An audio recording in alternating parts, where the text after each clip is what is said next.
All right, BrewSports basketball. Here we are. We're down to the final stretch, and I'm really excited to say that I think we have our 8 playoff teams. Yeah, Joanne still has a chance to get into the playoffs, but not a very strong chance.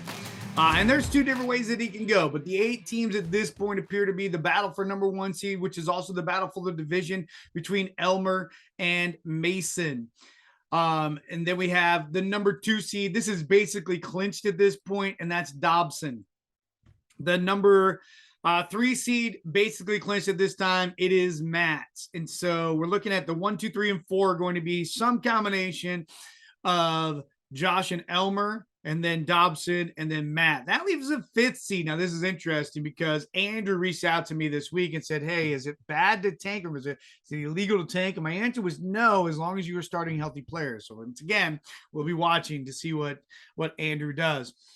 He's currently a game ahead of me, but I own the head-to-head tiebreaker. I'm 3-0 against Andrew. Plus, I've got some information at the end of this that'll really, really throw people for a loop about why maybe it's not a good idea to tank and face Matt in the first round.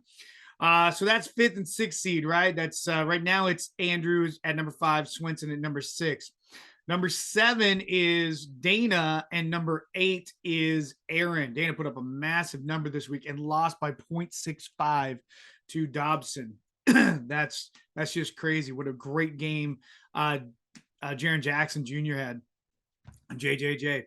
Yeah, so the other thing that I wanted to show you guys is this. So I put this together for you just to show you how many week 1 4-game weeks there are. Now, Swenson currently has 6, but his team is so flat that it doesn't really matter. Obviously, the thing that hurts is that Butler only has 2 games in the first week, but the rest, not a big deal. Bridges has been amazing. Jones, if Morant is out, also could potentially be amazing. The rest are kind of his middle players anyway. Obviously, in addition, he'll be supplementing with Pascal Siakam, and likely it could be Quigley, could be Westbrook, could be D'Angelo Russell, depends. For Aaron has a ton of 4-game players in the first week of the playoffs. Dana has a ton of players, although some of his big players are over here in the 3-game week. Andrew only has 4. He has the least amount. He's going to need the most help to advance in the first round. And I don't think facing Matt's going to be the best option, because if you look here, most of his big starters, Mitchell, Leonard, they all have 3 starts. And then he's sitting here with Klay Thompson, who's probably his best player in the 4-game weeks. I don't know. Like, he's going to struggle even if he goes against Matt in that first round. I don't see Andrew getting out of the first round. That could be a blessing for Matt if Andrew really does tank down to the 6th seed. Dobson has it made. Like, he's got basically all of his starters are going to have 4 starts in that first week. Mason's another one. He only has Sabonis and Turner. And then if Morant plays as his 4-game starters, typical starters in the first week, he's got everybody else, George, Tatum.